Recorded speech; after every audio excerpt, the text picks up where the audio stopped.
everybody. And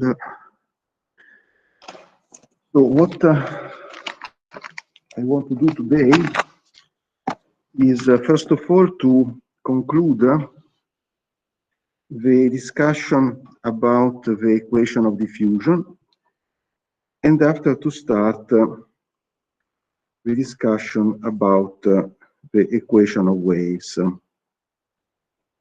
So what we did last time was to discuss the equation of diffusion with Neumann boundary conditions. And in particular, we were noticing that when we transform the problem from the strong version to the weak version, then we need not to impose on the trial wave function some special boundary conditions, for instance, Dirichlet boundary conditions. Essentially, what we have demonstrated is that when we go from the strong to the weak, we obtain a form of a weak version of the problem, where the test functions V belong to a space which is generically a space of functions defined on a certain support from A to B, continuous and differentiables, possible to be differentiated. But as I said, we don't need to impose boundary conditions on the test functions. And vice versa, if we solve the weak version of the problem by imposing that the standard equation of the weak version, which is essentially where I wrote it somewhere. Okay, it's not written now here. Okay, is this one without the integral? Sorry, is this one? Okay, is this one? So if we solve this problem, the weak version of the problem, and V is whatever function in the interval 0L, continuous with first derivatives, continuous, etc., then automatically the solution U satisfies Neumann boundary conditions. Okay, so this was what we did last time. And notice that for the moment we have been discussing the time-independent problem, and one of the things that I'm going to do in a moment is to discuss the time-dependent problem.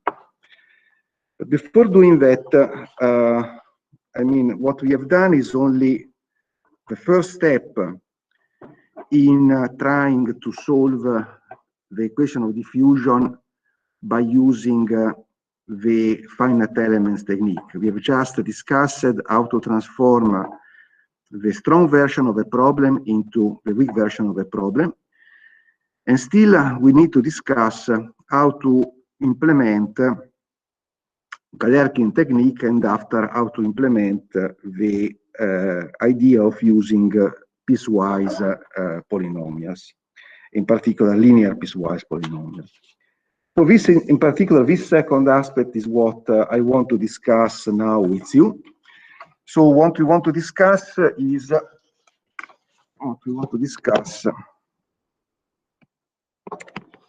how to formulate the problem, so the time-independent problem for the moment of diffusion with Neumann boundary conditions, and try to solve this problem using linear piecewise polynomials. So which are the differences respect to what we did, for instance, in the case of Dirichlet boundary conditions? The point is essentially, as I mentioned, that we are not imposing boundary conditions on the test function and on the solution at 0 and at L. So this means essentially that we will have to use also those two functions which correspond to phi 0 and phi n. Let me clarify. So, as you recall, when we go to the Galerkin technique and after we try to implement the technique by using some piecewise function, we divide our interval 0, L in a certain number of subintervals, and this therefore corresponds to x1, x2, and this corresponds to xn minus 1, and L is xn, while 0 is, let's say, x0. And after, what we do is to build those functions, and if we are imposing Dirichlet boundary conditions, we only need functions phi I of x with I ranging from 1 up to n minus 1. The reason is that the solution of the problem and the test function with Dirichlet boundary conditions must vanish at x0 and at xn. Therefore, I need not to introduce some function in this expansion that are not vanishing at x0 and at xn. Let me just be even more clear. I mean, I need not to introduce, let's say, a function which is something like this and something like this. This is what I need not to do if I have Dirichlet boundary conditions. But of course, as I said, now we are discussing Neumann boundary conditions, and therefore we have to introduce also phi 0 and phi n. So essentially, everything will be expanded on this enlarged basis that contains, therefore, n plus 1 elements. So we will have phi 0, phi 1, phi n minus 1, phi n. So we have n plus 1 elements of the basis. And after, everything proceeds as usual, in the sense that we rewrite the weak version of the problem, just concentrating on this subspace. Let's call this subspace S tilde n. S tilde n is the subspace of, let's say, C square 0L, and is the subspace which is spanned by this n plus 1 functions. So, okay, but what we have to do is exactly what we have done now many times. So essentially, we consider an equation of the form integral between 0 and L, k of x, and now we have dvn over the x. This vn is the solution restricted to the subspace. We are looking for a solution that now belongs to the subspace S tilde n, and we have dv over the x, it's okay, and this integrated the x, and this must be equal to the integral between 0 and L of f of x v of x dx for whatever v belonging to the subspace S tilde n. So this is the rephrasing of our weak version problem if we restrict ourselves to the subspace S tilde n. And we know that phi 0, phi n constitute a basis for this subspace. So to tell that this has to be satisfied for whatever V belonging to the subspace is equivalent to tell that it has to be satisfied for each of the elements of the basis. So in conclusion, what happens is, let's say we introduce that bilinear A, which is as usual, A of V and omega is defined as the integral between 0 and L, K of x, and here we have dV over the x, the omega over the x, and at that point our weak problem can be written as A Vn phi I equal to F phi I, where this time I goes from 0 up to n. So it runs over n plus 1 elements. And of course, the solution will be written at the end, the solution, let's say Vn, will be also expanded on the same basis, so can be written as a sum on J from 0 to n of some components U tilde J phi J of x. Okay. So there is a subtle point. The subtle point has to do with the fact that we have already studied this time-independent problem of diffusion under Neumann boundary conditions. And as you recall,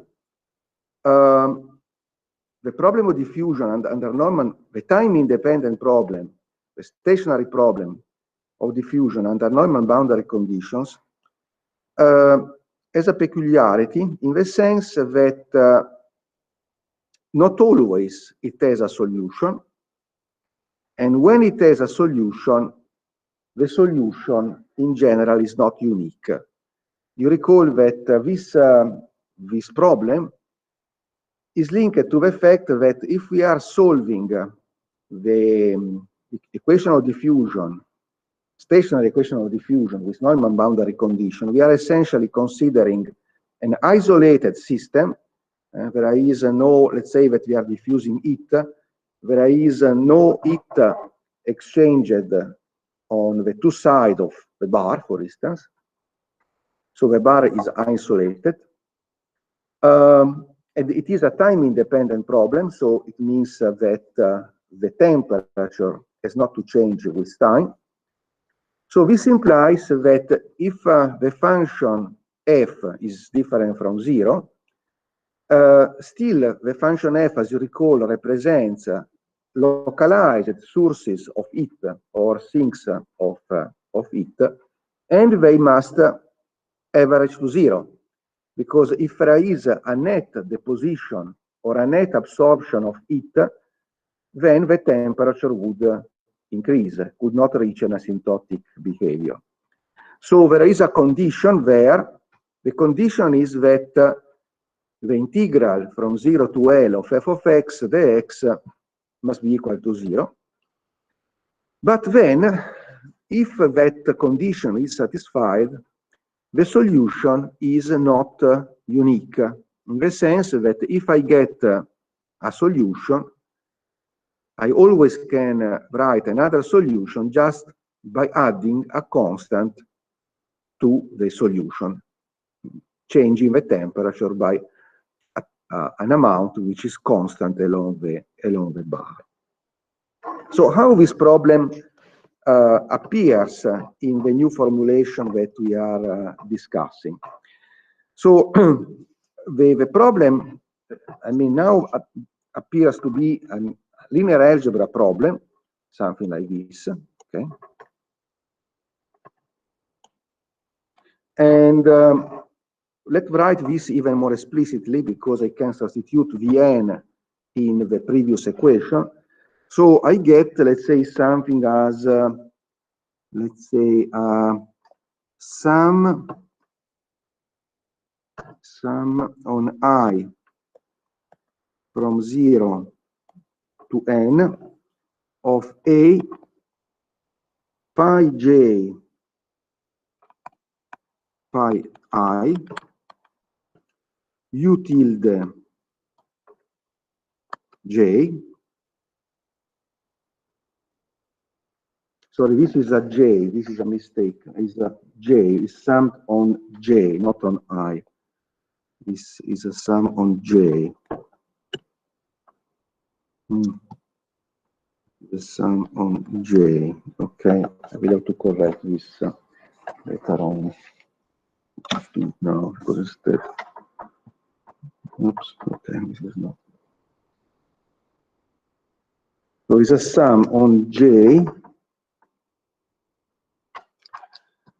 of this quantity here, u tilde j, equal to these projections f phi I. Okay, and again I runs from 0 to n. So the functions phi I are of course known. So this becomes a linear algebra problem. I have to determine in principle the n plus 1 components u tilde j in terms of the fact that I know the projections of the function f on each of the elements of the basis. So again, the question is, how does it appear here, the fact that the solution in general, if it exists, is not unique. So let's call k tilde the function having matrix elements k tilde ij equal to a of phi j phi I. Okay. So again, that equation can be written as k tilde, which is a matrix n plus 1 times n plus 1, k tilde applied to u tilde, which is instead a column with n plus 1 elements, equal to f. And let's say that these are, okay, these objects here, let's say u is a vector, f is a vector, and k tilde is a matrix. Okay. So from where we see that something special is going on? From the fact that this matrix k tilde admits an eigenvalue which is 0. So it is a singular matrix.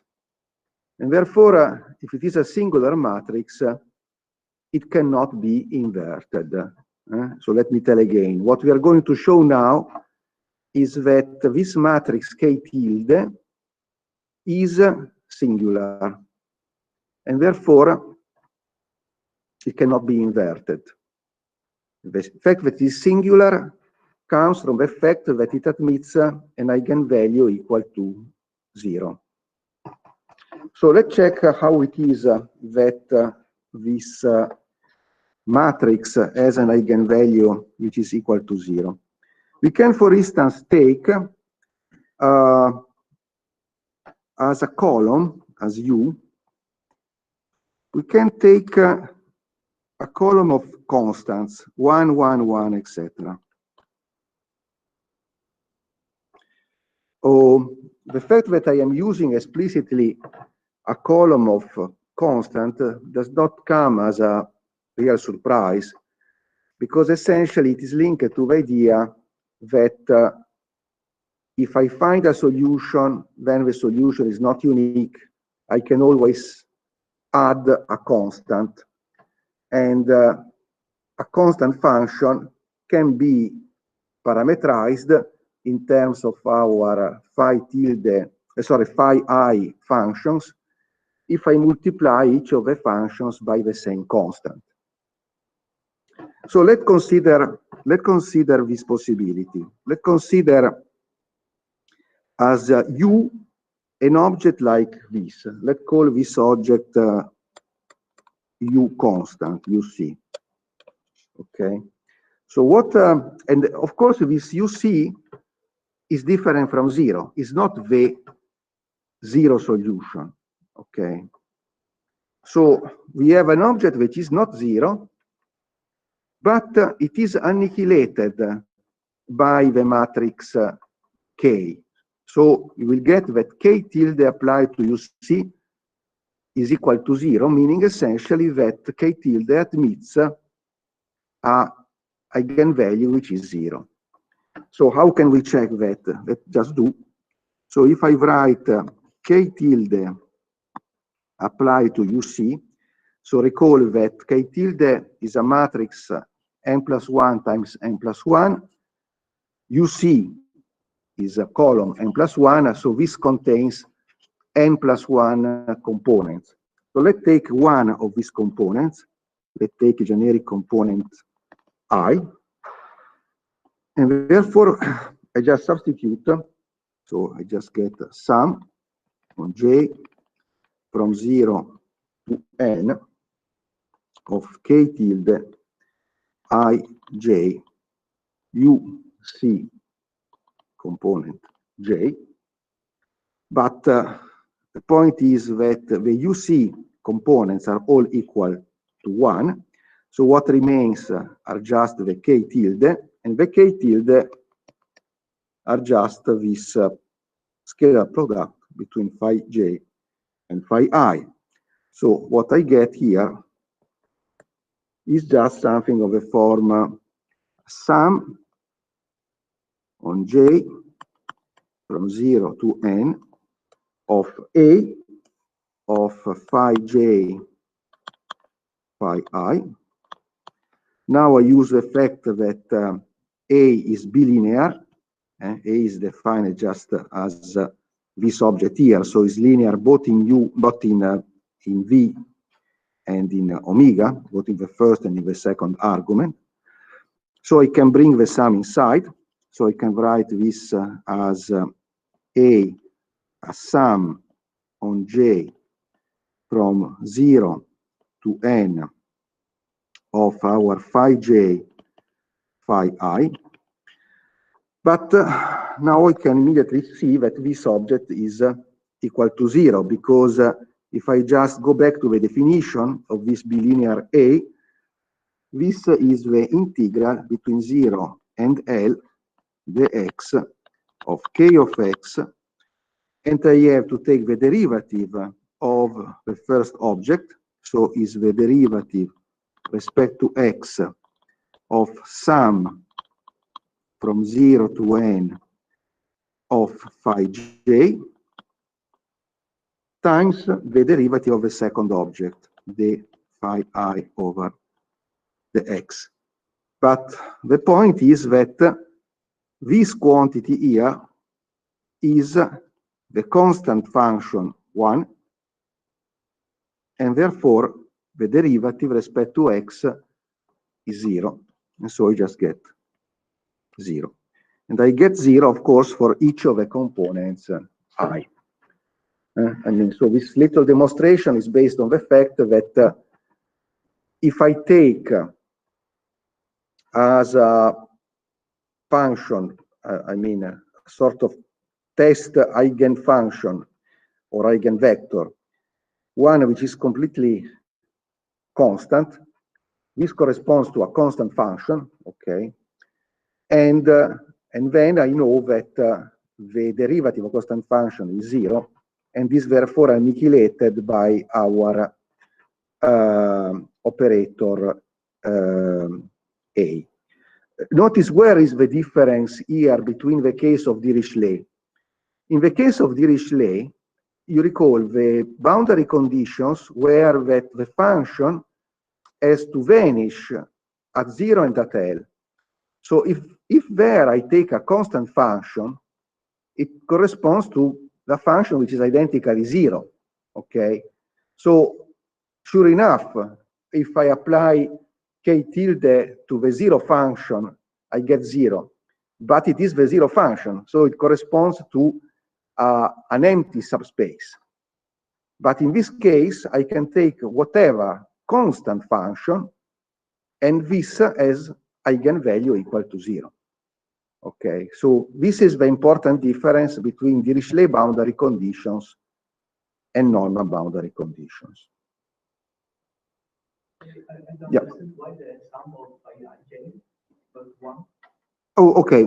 Let's write it explicitly. So you recall the functions are these objects here. Okay. So now what I do is that I add each of them together, all of them together, with the equal weight. Now recall that each of these functions, phi I of, let's say, xj, is a delta ij. So each of them is equal to 1 at the center of this subinterval and 0 everywhere else. So when I add together all these functions, I get a function. I mean, if I add together two linear functions, I still get a linear function. So I am getting a linear function which is equal to 1 on each of the nodes, but is linear. And therefore, if it is constant from 0 to L, I mean, if it is constant for each of the subintervals from 0 to L, it is constant everywhere. So this is interesting little trick, I mean, mental trick. The little mental trick is that the point is that if I expand on this basis, what I'm getting is also a function which is piecewise linear. And therefore, if that function, which is piecewise linear, is equal to 1 on each of the nodes, then is equal to 1 everywhere. Is it more clear now? Okay. Fine. So we see that we have a problem, so to say, an expected problem, because we already knew that the special case of time-independent problem with normal boundary conditions was a problem in which if there is a solution is not unique, and we are finding essentially the same problem when writing this as a linear algebra problem. We cannot invert the matrix K tilde, so we cannot directly get a solution, okay? Because it contains an eigenvalue 0, so in a sense I can always add a constant to the solution because K tilde applied to a constant is equal to 0, and therefore there is not a unique solution. So how can I solve this problem? Well, the way of solving the problem is, of course, to force the problem by imposing that the solution is equal to something at a certain point, okay? Because if I don't do that, I just get an infinite number of solutions. So, for instance, what sorry. For instance, what I can impose is that the solution vanishes, let's say, at x equal to L. Of course, I can choose whatever other conditions, okay? They're all equivalent. I choose this just for simplicity now, okay? It's a little exercise. So suppose that I have a previous problem, so it's the normal problem, but now I know that there are infinite solutions, and out of these infinite solutions, I try to get one. After, in principle, if I don't like the solution, I can always change just by adding an arbitrary constant. Okay. So suppose that I impose that the solution, our was called Vn, I think we call the solution, yeah, Vn. Suppose that I impose that Vn evaluated at x equal to L is equal to 0. Okay. So Vn was expanded here on this basis. Okay. So how do I impose that Vn evaluated at x equal to L is equal to 0? Of course, in a sense, I'm going back to a sort of Dirichlet boundary condition, and therefore all what I need to do in order to specify that condition is to impose that U tilde n is equal to 0. So that in a sense, I will not need phi n. If you recall, in the case of the Dirichlet boundary conditions, I don't need phi 0 and phi n because the solution and the test function are vanishing at the two extremes. Now I'm just choosing, for simplicity, that the solution, one out of an infinite number of solutions, is the one vanishing at x equal to L. So if I go back to my expansion of the solution of the basis, I realize that this corresponds to choosing U tilde n, which is the coefficient multiplying phi n equal to 0. At that point, I don't have any function which is not vanishing at x equal to L. So the solution is also vanishing at x equal to L. So this means, in practical terms, that I am completely getting rid of phi n, because phi n is already multiplied by 0. So I don't need that specific component of the basis. So notice I had a matrix which was n plus 1 times n plus 1. Why? Because, of course, I had n plus 1 elements of the basis and n plus 1 coefficients, essentially. So I was projecting everything on that basis. But now what happens? That I am eliminating one of the elements of the basis. I have chosen that specific coefficient U tilde n equal to 0. So I am reducing by 1 unit the number of unknowns. I had n plus 1 unknowns, the U tilde j going from 0 to n. Now I choose U tilde n equal to 0. So I am reducing by 1 the number of unknowns. And in order to solve the problem, I must eliminate also one of the equations. Okay, so this condition that I have imposed now was essentially corresponding to eliminating one of the columns, the last column, because the last column corresponded to all the terms in the matrix which were multiplying phi n. I don't have that column. Now I have to eliminate one of the rows. Which rows? Well, you know, we were very happy because our matrix K tilde was symmetric. We want to have a symmetric matrix. So in order to preserve the symmetry of the matrix, if I eliminate the last column, I will eliminate also the last row. So essentially, I go from a n plus 1 times n plus 1 problem, I go down to a n times n problem by eliminating the last column and the last row.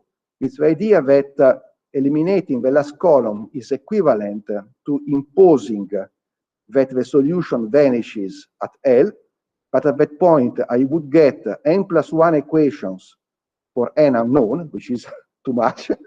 So I eliminate one of the equations, the last one.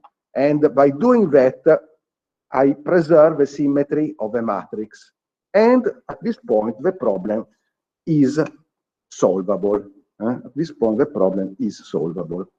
So the trick is you write your n plus 1 times n plus 1 matrix, but actually after, if you choose, for instance, that you want the solution to be the one vanishing at x equal to L, you get rid of one row and one column. So you actually solve at the very end a linear algebra problem, which is n times n. Okay? Is it okay for everybody up to here?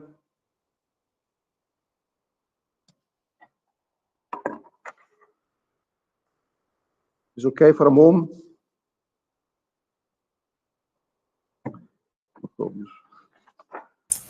Yes, it is.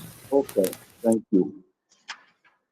Okay, so the last thing that I want to discuss with you concerning the equation of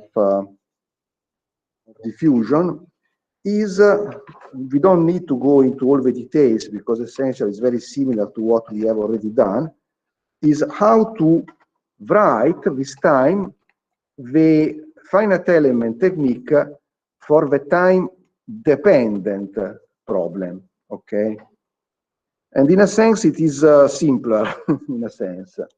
Well, it's not really simpler, but we don't have a problem that I just mentioned. So let's first of all write the equation. So the equation is something as rho c du over dt minus k second derivative of u respect to x square equal to f of x and t. Okay. And of course, we have some initial value, u of x and t0. We typically call this function psi of x. And we are imposing the Neumann boundary conditions. The u over the x evaluated at x equal to 0.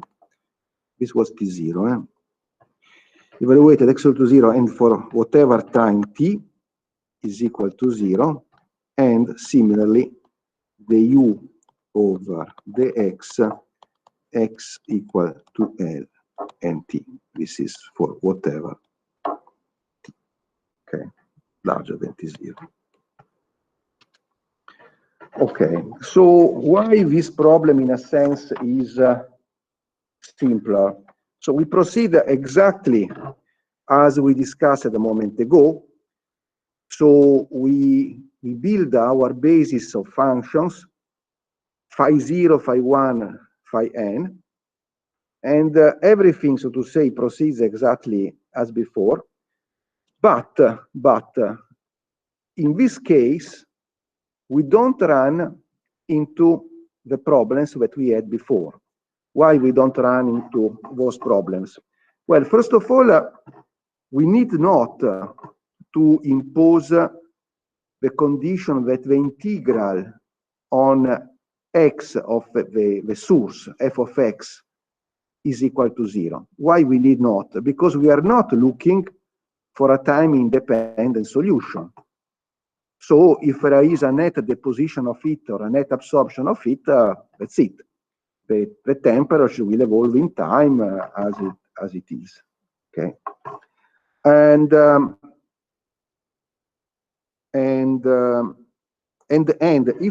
if we transform what is written here into a matrix problem, you see that before we had essentially the problem in which we had a matrix associated with k, the matrix k tilde, and this matrix k tilde applied on the components of u was equal to the elements of f. So the problem there was, but what if k tilde admits the 0 eigenvalue? Because then I cannot compute k minus 1. But now the problem that I'm studying is not a problem of a form k tilde u equal to f, because I have this first part of the equation. So there is no reason why I have to be worried about computing the inverse of chi tilde. So I don't really care if this chi tilde admits the zero, the zero eigenvalue, because there is another term of the equation. So the equation is different respect to the simple equation chi tilde u equal to f. So, as I said, this problem is identical to the problem that we discussed in the case of Dirichlet. Is n plus 1 times n plus 1 problem. And let me just, to conclude this, let me just show explicitly that we don't need, as I said, to impose any condition on f, and this is physically very, very clear, but let's check this also mathematically. Let's take the equation, this equation here, and let's integrate this equation from 0 to L. So what I get is an integral from 0 to L, the x, let's start from the right-hand side, of f of x and t. And so I also integrate the left-hand side. So I get an integral from 0 to L, the x of rho c, the u over the t, minus, and I have to integrate the second derivative of u respect to x. So I directly do this integral. And if I integrate, I get k du over the x evaluated at 0 and at L. And now, of course, I impose Neumann boundary conditions. So this last contribution is 0 because I have to evaluate the u over the x at L and at 0, and it's 0 because of the boundary conditions. So what do I get? Well, of course, if there was not the term containing the time derivative, I would get exactly the same condition. The integral on x of f is equal to 0. But now, instead, this object here can be rewritten. I take out the derivative respect to time, and this is the integral between 0 and L, dx of rho c u. Okay, so this rho cu is nothing but the total amount of heat that I have in my system, because rho is the density and c is the specific heat capacity. So essentially, if I multiply, this is the total capacity, total heat capacity of the system multiplied by the temperature. So this corresponds essentially to the total heat that I have in my system from 0 to L. So what I'm getting is that the integral on the total system of f, therefore the total amount of heat either deposited or removed, indeed is equal to the variation in time of the total heat inside the system. So it's just a check of consistency. So I'm happy with it. Okay, so this concludes this discussion of the equation of diffusion. And unless you have questions, I would move to the equation of waves. Okay. If you look at the book discusses still a few other little things, like for instance, what you do if you have not homogeneous conditions, etc. I honestly, I would not like to spend other time on that. It's not really complicated, but of course, this also implies that if you want to prepare, for instance, an exercise for the exam, you could, for instance, choose one of these little extensions, for instance, an example in which we use Neumann conditions, but are not homogeneous or whatever. So the book, as you have noticed, is very, how to say, slow, in the sense that it discusses in details every single case, etc. And I don't think it is really what we need. but that can help you. You just select one of the little subtopics that I skipped, and you can prepare maybe one of exercises which are there. You write a code which is totally similar to one of the codes that we discussed together. It is absolutely fine for the exam. Okay. Fine. Then let's start discussing the equation of waves. So let me write here waves. Waves. Okay, wonderful.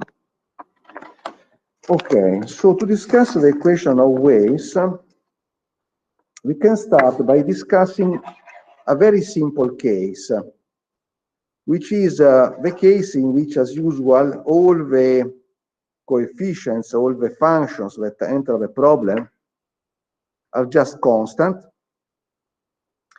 And moreover, for simplicity, we are assuming that we are discussing the equation of waves for an infinite system, so that we do not have problems with the boundary conditions. So we start by discussing an ultra simple problem, which is a problem with the equation of waves, where all the characteristics of the system, for instance, the elasticity or the density of the system, are just constant. They don't change nor in space nor in time.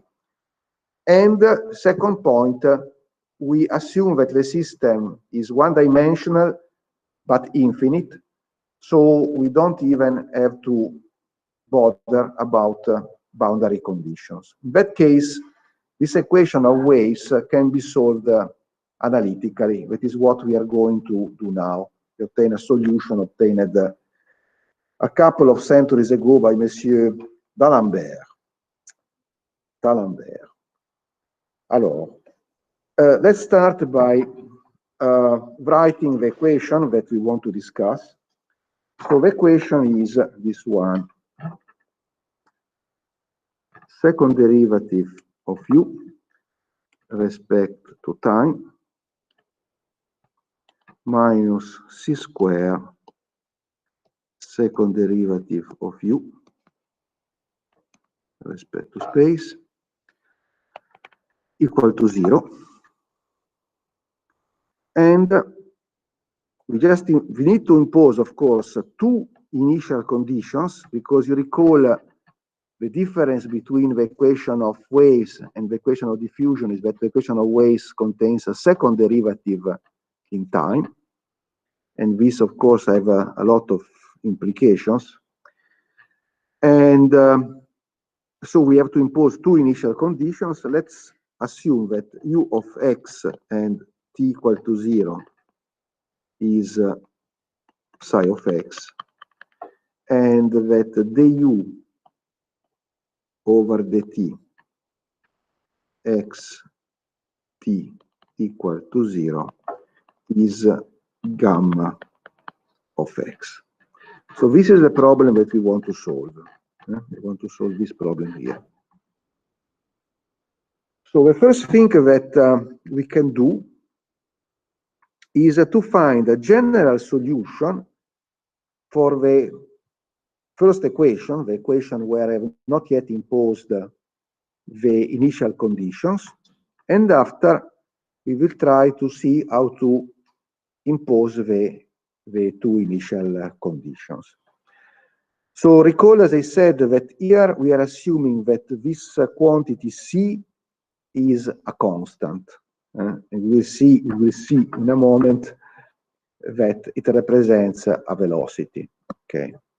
So how to solve the first equation? Is very simple, because we can rewrite the differential operators in the following form. We can rewrite second derivative respect to t square minus c square second derivative respect to x square, can be written as a product, can be written as a derivative respect to time minus c derivative respect to x times derivative respect to time plus c derivative respect to x.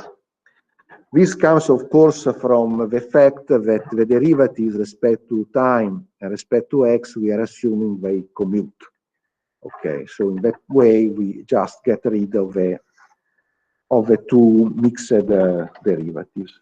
So if we have rewritten our differential operator in this form, it is quite clear that the solution of this equation here can be written as a sum of two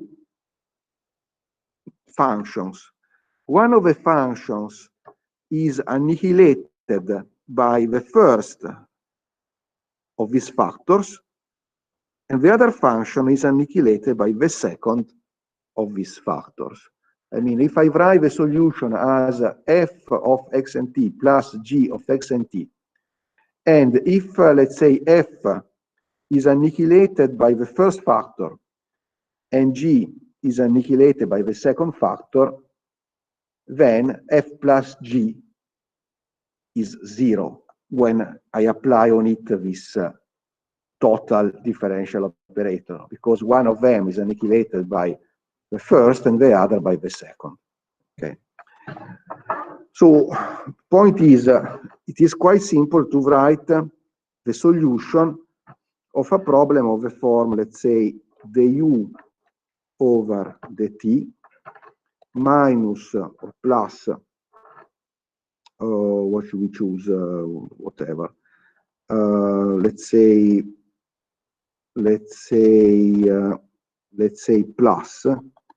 plus c du over dx equal to 0. We can just say that u of x and t is whatever function of the form f of x minus ct. Because, of course, if I take the derivative respect to, let's just do here, the u over the x is equal to derivative of f of z over z, evaluated at, okay, this must be evaluated somewhere, okay, so it's evaluated at x and t. So the u over the x evaluated at x and t, I have to compute the derivative, and after x appears linearly, and so I'm just evaluating this z at x minus ct. And similarly, if I take the derivative of u respect to t, what happens is that I get minus c derivative, because of this minus here, of course, minus c derivative of f respect to z, evaluated again at z equal x minus ct. And therefore, if I put together, I get a minus c, a plus c, and just get 0. Okay. So, which is the solution, so to say, of this problem. So therefore, which type of functions are annihilated by the second operator, this one, whatever function having a form f of x minus ct. And obviously, the similar problem is which type of functions are annihilated by this other operator, whatever function u of x and t having a form g of x plus ct. Exactly the same, just a sign of this different. So I can conclude immediately that the general solution of the problem u of x and t I can write as a sum of f of x minus ct and of g of x plus ct, where f and g are generic functions for which I can compute derivatives. Okay. So, okay, this has been very easy to obtain. And this, so to say, tells us which is the generic solution of this equation here. But now we have to impose also the two initial conditions. Okay. So let's see how to impose the two conditions. And in order to impose the two conditions, we can use a little trick. The little trick is the following. I can, again, use the fact that the problem is linear, and I can claim the following. Instead of solving this problem with these two complicated initial conditions, let me solve two sub-problems, slightly simpler. So the two sub-problems are, okay, the equation, the first line is the same. I mean, is always second derivative of u respect to t square minus c square, second derivative of u respect to x square equal to 0. But the first sub-problem corresponds to choosing, let's say, u of u of x t equal to 0 equal to psi of x, but the u over the t just equal to 0. And the second sub-problem is reversed, is the same equation, but this time u of x t equal to 0 equal to 0, and the u over the t equal to, evaluated, of course, sorry, evaluated at x and 0 equal to gamma of x. So let's say that this corresponds to u1, let's say, and this corresponds to u2. Okay, so here, of course, I had also second derivative of u2 over the t square minus c square, second derivative of u2 over x square equal to 0.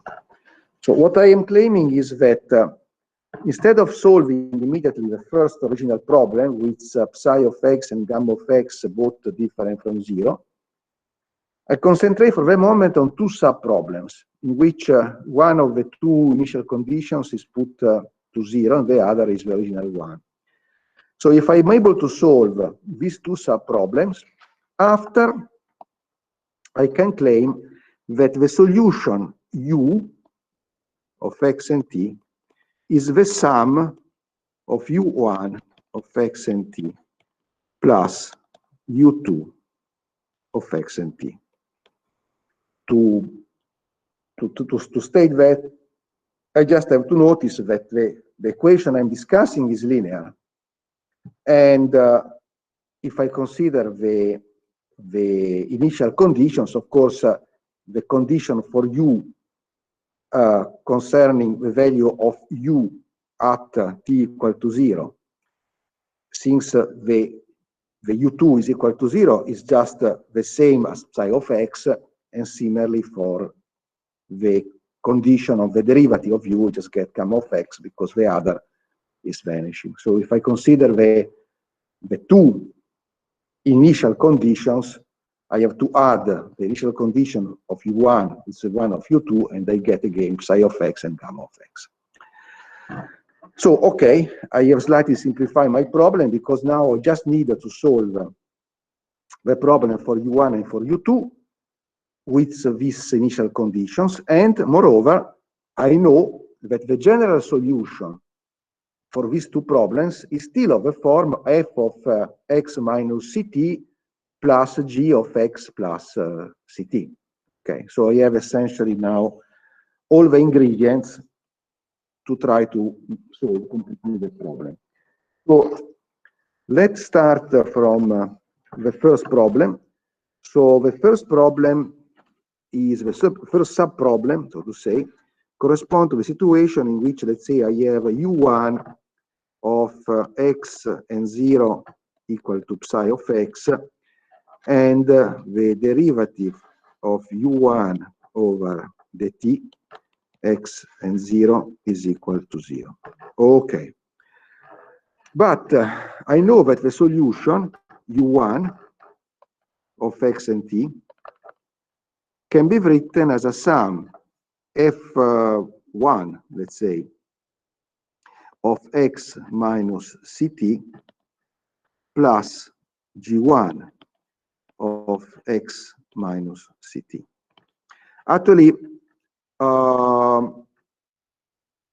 I don't really need to put f1 and g1, but okay, I don't think it's hurting anybody. Okay, so what happens? Let's impose these two initial conditions.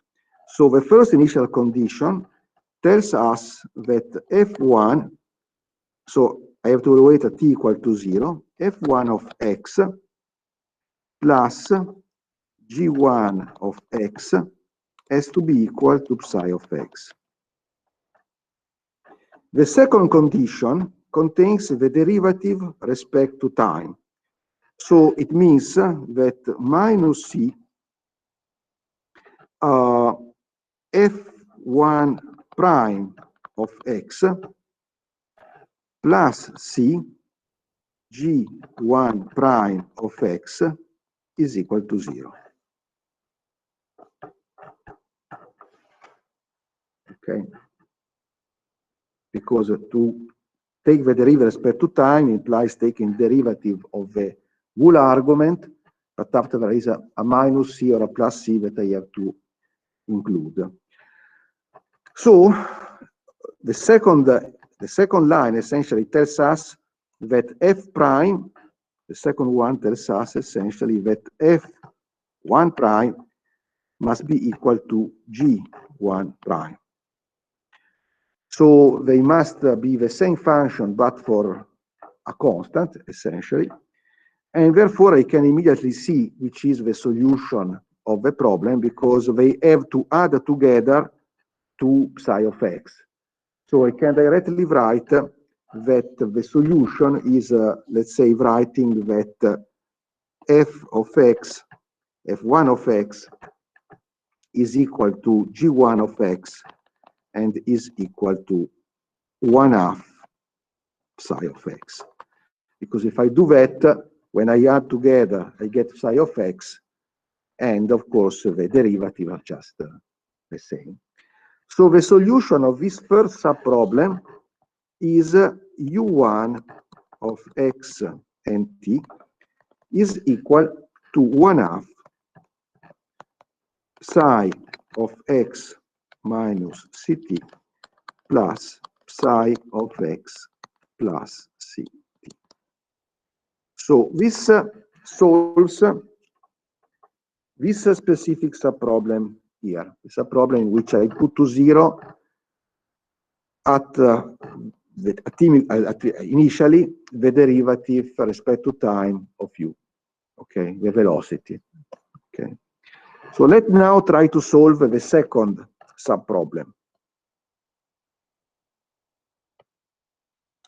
So the second subproblem corresponds to writing that f of x plus g of x is equal to 0, and that minus c f prime of x plus c g prime of x is equal to gamma of x. So of course, the first equation tells us, let's say, that f of x is equal to minus g of x. So I substitute in the second equation, and I get that twice c g prime of x is equal to gamma of x. And to solve this, I just need to integrate, and so I can write that g of x is equal to 1 over twice c, the integral between 0 and x dx gamma of x. And f of x is equal to minus g of x. I don't really need to add other constants because we would just cancel. Because if I add a constant, after I have to put together also the f, and in the final solution, they just cancel the two constants. So in conclusion, my u2 of x and t can be written as, you recall that it is an f of x minus ct plus g of x plus ct. So g is written like this, and f is minus g of x. So I can just write minus 1 over 2c. So the f is to be computed at x minus ct. So is the integral between 0 and x minus ct in the x prime, okay, of gamma of x prime plus 1 over 2c. And here I have the integral between 0 and x plus ct, the x prime of gamma of x prime. And this can be added together because I can rewrite, I mean, here I'm integrating from 0 up to x plus ct, but after I am cancelling the integral from 0 and x minus ct. So altogether I can write that this is just 1 over 2c, the integral between x minus ct, the x plus ct, the x prime of gamma of x prime. And therefore the complete solution of our problem is u of x and t is the sum of u1 and of u2, and therefore it is 1/2 psi of x minus ct plus psi of x plus ct plus 1 over 2c, the integral between x minus ct and x plus ct, the x prime of gamma of x prime. Voila, and this is the solution obtained by Monsieur d'Alembert. So let's try to understand what information we can get from this solution. So it is quite easy to understand, so to say, what happens. Let's concentrate first on the first term. So suppose for the moment, let's say that gamma is equal to 0. So suppose that I am providing a shape for the solution at t equal to 0, psi of x, and after I let it evolve in time. So psi of x is my initial solution at t equal to 0. So what happens that if I know psi of x minus ct, of course, correspond to translating the solution for positive times towards the right. So let's just provide a little drawing. If, for instance, I have a psi of x, let's say the psi of x is this, then psi of x minus ct for t larger than 0 is something like this, because of course I get the same value of the argument, but if t is positive for a larger value of x. Let's say that this one was centered at a certain point, let's say x0. The center here is shifted, must be x0 plus c t. Okay. So this object here, psi of x minus ct, corresponds to translating the wave for positive times towards the right. Let's say is a forward running solution. And of course, the psi of x minus ct corresponds to a wave which is moving to the left. So if I have just the first two terms, what happens, of course, is that I start from my psi of x, and let me try to make a little drawing. Let's say that psi of x is, let's say this one, psi of x. And therefore, this is psi of x that corresponds to u of x and t equal to 0. And this first term corresponds to adding together two pieces, one moving to the right, one moving to the left, and there is also a factor 1/2 in front. So let's say that is the sum of something which is like this and like this. And of course, this object here is moving in this direction, and this object is moving in this direction. Okay. The other term, the term containing gamma, if I am located at t equal to 0, it does not contribute, because of course at t equal to 0, I just have no range in the integral. I am integrating from x to x. Okay. So this second object starts contributing for positive values of t, and the range of values where it contributes is enlarging with time. Enlarging this time, I get that this second object start contributing, as is written here, from x minus ct up to x plus ct. So these two considerations can be put together, and we can essentially ask ourselves something like this. There are two domains or two ranges which are called the domain of dependence and domain of influence. What are this object? So if we look again to our solution that I brought here, okay. So suppose that I want to ask myself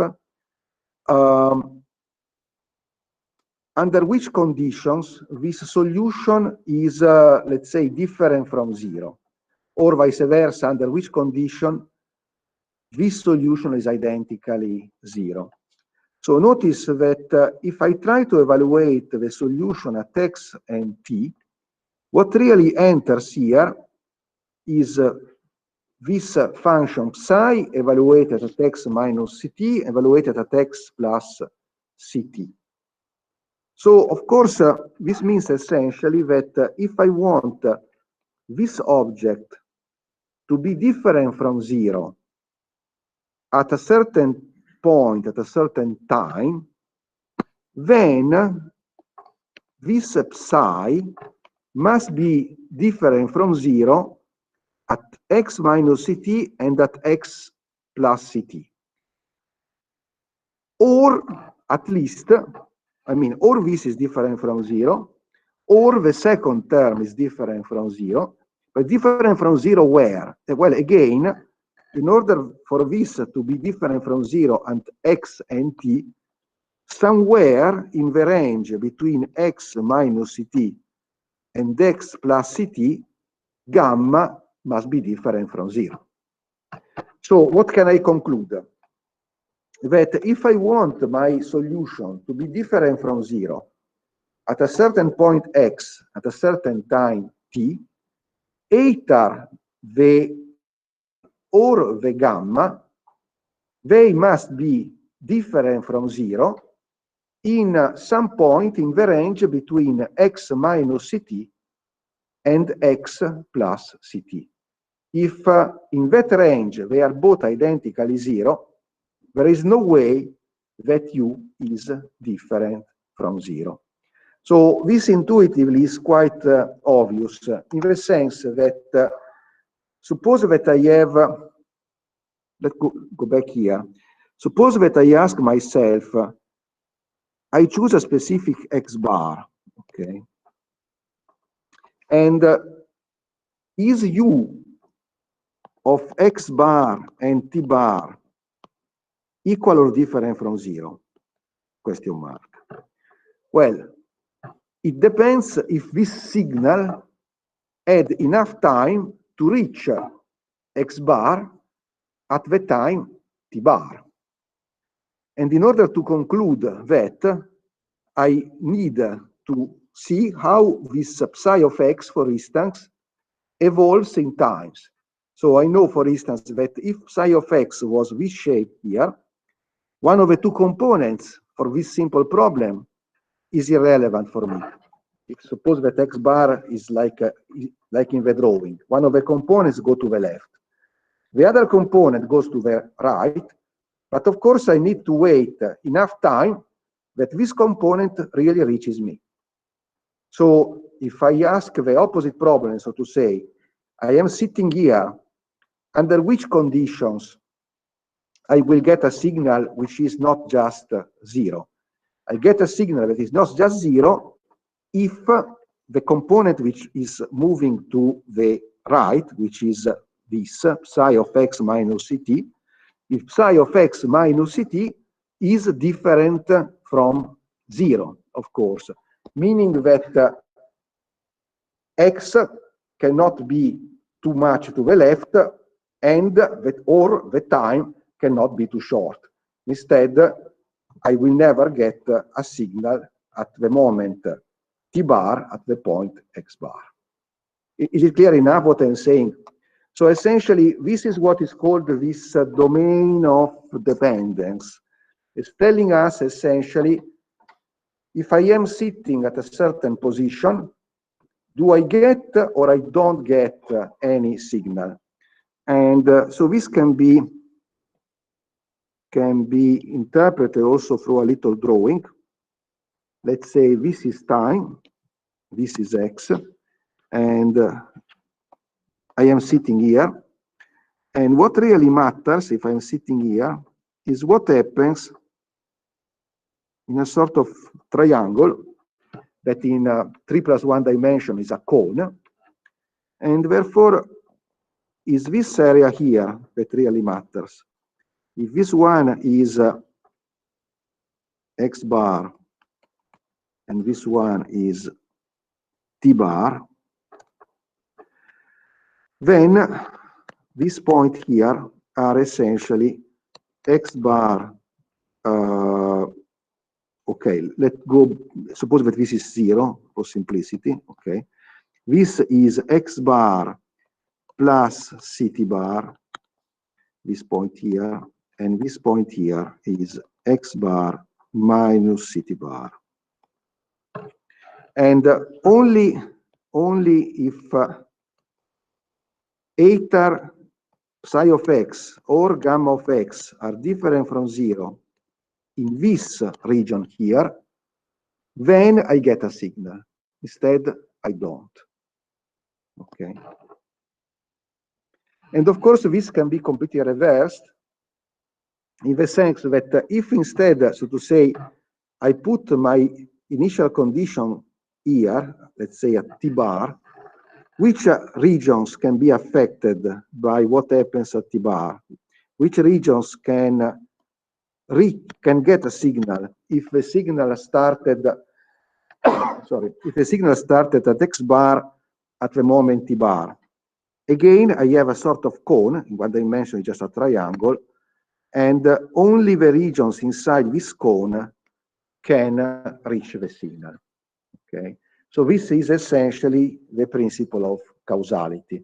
It tells us that there is a finite range of values of x that can affect me if I have fixed the amount of time that I am going backward, and similarly in the future, if something happens now, I am affecting only, happens now here, I'm affecting only positions which expand as a triangle, which is the triangle spanned by the velocity of the waves moving backward and forward.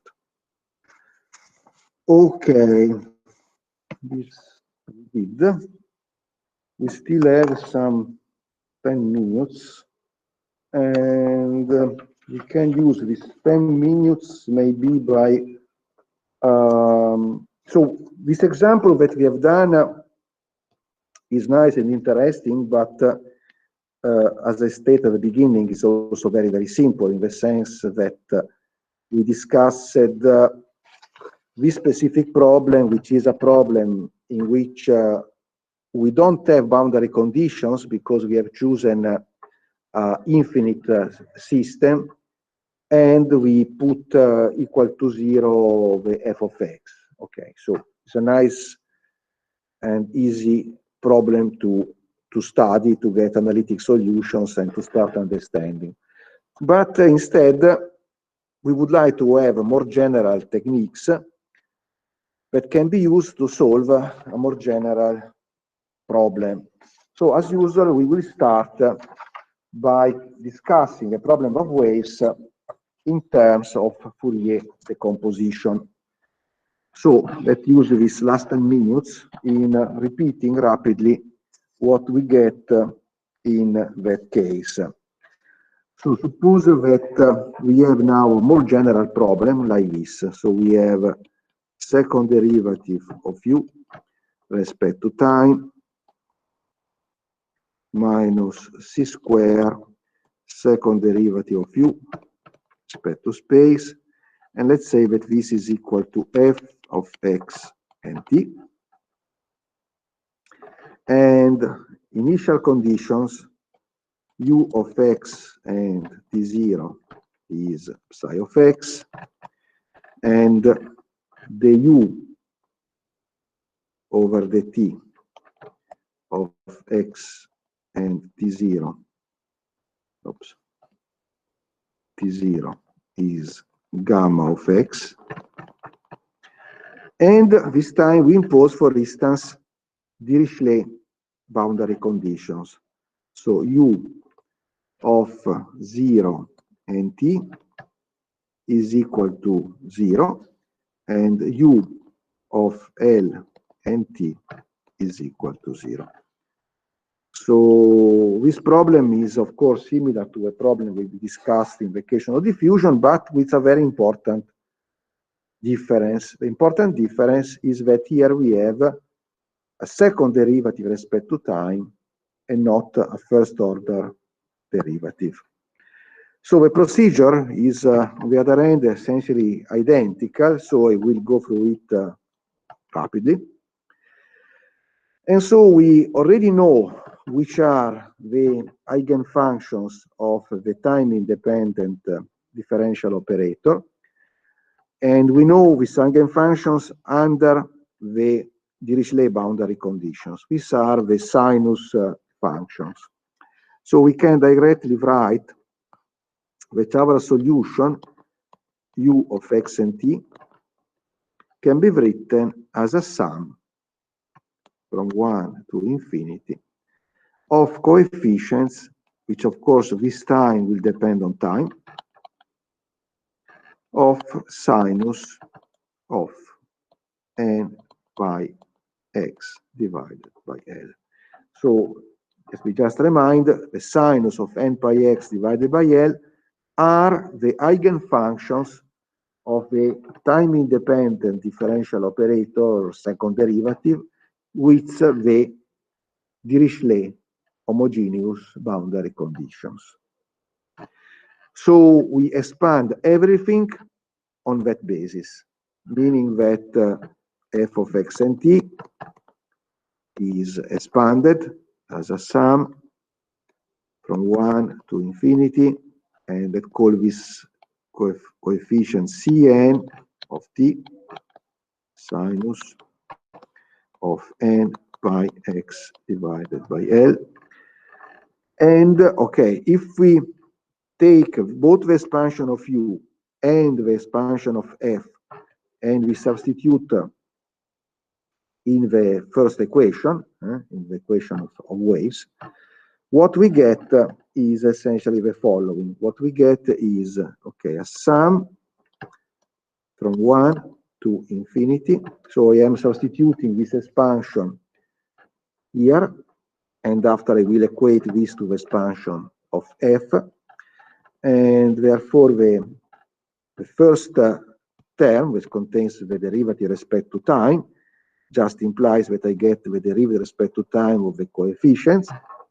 So I just get this sum, and here I get a second derivative of an respect to time.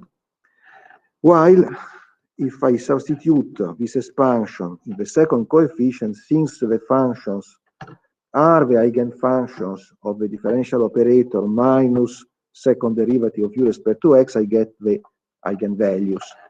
So what I get is plus c square, the eigenvalue, n square pi square divided by L square, an. Okay, so what I've done here is to expand the left hand side, so I can write sinus of n pi x divided by L. But of course, this is equal to what is equal to this object here, to the expansion of f. And as usual, since the sinus constitute a basis, it means that the coefficients must be equal. Therefore, I end up for each of the n, the coefficient on the left-hand side and the right-hand side, they must be equal. So I get equations of the form derivative of an, second derivative of time, plus c square, n square, pi square, divided by L square, an equal to Cn, equal to Cn. Okay. And so these are the second order differential equations regulating the dependence on time of the coefficients an contain the expansion of a solution, correspond to the expansion of the solution. The Cn, of course, we know, they are the expansion of f of x.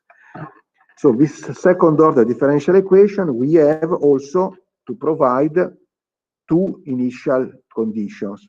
And as usual, we expand psi of x and gamma of x in terms of the same basis. So we write, let's say, psi of x is equal to a sum from 1 to infinity of, let's say, bn sinus of n pi x divided by L. And similarly, gamma of x is equal to a sum from 1 to infinity of dn sinus of n pi x divided by L. So this means in concrete that if, for instance, I am considering the first of the two initial conditions, which is u of x and t equal to 0, this corresponds, the u is expanded here, corresponds to taking an 0. Okay, so from this object here, I get that, and this is equal to psi, okay? From here, I get that an 0 must be equal to dn. Sorry, bn, sorry, it's called bn.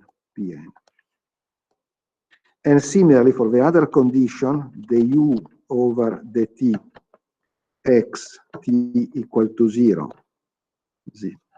0 equal to gamma, I get that the derivative of an over the t evaluated at 0 must be equal to dn. And that essentially closes completely our problem, because now we are left with solving these equations here, set of infinite equations in principle, second order, with our two initial conditions. What we can easily do, and we do essentially next time. So the important difference respect to the equation of diffusion is that these equations are second order. If you compare this equation of diffusion, there we had a first order. So as you recall, we had just the dAn over dt plus c squared, blah, blah, blah, blah. And from there, we were getting the exponentials. We are getting a solutions, exponentials of minus, it was not called c squared, there was called a different way, but the important point was these eigenvalues, the fact that there was an n square. In the case of the diffusion, we were getting the dependence on time of the coefficients, were of the form exponential of minus n square t. And you recall that this was important because it implied that evolving in time, the larger the n, the faster that coefficient goes to zero. So that implied that we could start from a very irregular initial condition for whatever it was the temperature, or it was the density of a certain contaminant or whatever, that could be very irregular, but rapidly evolving in time, it was becoming very regular. Why? Because all the coefficients with large n are suppressed as exponential of minus time n square, etc. So if we have a very irregular initial condition, it means that initially we need to use a lot of components in the Fourier expansion. So we need to use large n. But then, immediately after we start the evolution, all these components are suppressed, and therefore we immediately get a much more regular solution. But here is a second order derivative. We don't get exponentials, we get oscillating functions, trigonometric functions, sinus, cosinus, something like that. So that argument is completely inexistent. And so if we have an irregular solution at the beginning, we preserve that irregularity with the time evolution. Okay, and this has a lot of implications in practice that we discuss. Tomorrow, questions? Is it okay? Fine. So tomorrow probably we also have a look at some numerical code with Python as usual. And that's it. Okay, so if you don't have questions, see you tomorrow.